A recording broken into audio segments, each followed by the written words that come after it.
ഈ പ്രാവശ്യം ഞങ്ങൾ ജിസുവിൻ്റെ ബേർഡ് ഭയങ്കര ചെറുതായിട്ട് സെലിബ്രേറ്റ് ചെയ്ത് എന്താ വെച്ചെങ്കിൽ ഞങ്ങൾ 2 ഡേയ്സ് ട്രിപ്പ് പ്ലാൻ ചെയ്തിട്ടുണ്ട്. ഞങ്ങൾ വിചാരിച്ച് ഇവനെ ഇങ്ങനെ സെലിബ്രേറ്റ് ചെയ്യുന്നതിനേക്കാളും ട്രിപ്പ് പോകുന്നതായിരിക്കും സന്തോഷം എന്ന് പറഞ്ഞിട്ട്. പിന്നെ ഞങ്ങൾ ഇപ്രാവശ്യം ഫ്രണ്ട്സൊക്കെ ആയിട്ടാണ് പോകുന്നത്. പിന്നെ എന്താ വെച്ചെങ്കിൽ ഞങ്ങളങ്ങനെ പ്രത്യേകിച്ചിട്ട് പ്ലാനൊന്നും ചെയ്തിട്ടില്ല.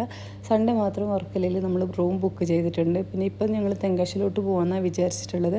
അങ്ങനെ പോകുന്ന വഴിക്ക് ഞങ്ങൾ ബ്രേക്ക്ഫാസ്റ്റൊക്കെ കഴിച്ചു. പിന്നെ നമ്മൾ എന്താ വെച്ചെങ്കിൽ കുട്രാളം വാട്ടർഫോൾസ് എന്ന് പറയുന്ന ഒരു സ്ഥലത്ത് നമ്മൾ വാട്ടർഫോൾസ് കാണാൻ പോയി. നല്ല അടിപൊളി സ്ഥലമായിരുന്നു. പിന്നെ എന്താ വെച്ചെങ്കിൽ പൊതുവേ തമിഴ്നാട് പോകുന്ന പറയുമ്പോൾ എനിക്ക് ഭയങ്കര സന്തോഷമാണ്. ഒന്നാമത് റോഡ് അടിപൊളിയാണ്. പിന്നെ ഈ ഗ്രാമങ്ങളുടെ വൈബൊക്കെ പിടിച്ച് പോകാൻ ഭയങ്കര അടിപൊളിയാണ്. പിന്നെ അത് കഴിഞ്ഞിട്ട് ഞങ്ങൾ കുറച്ച് മുമ്പോട്ട് പോകുമ്പോൾ ഇതൊരു സ്ഥലം കണ്ടു. ഇത് ഫുള്ളൊരു വലിയൊരു ഗ്രൗണ്ടാണ്. പിന്നെ എന്താ വെച്ചാൽ അവിടെ ഭയങ്കര കാറ്റുണ്ട്. സിസു കിട്ടിയ ചാൻസ് എല്ലാം ചറ പറയാൻ അവിടെ ഓടി കളിക്കുകയായിരുന്നു.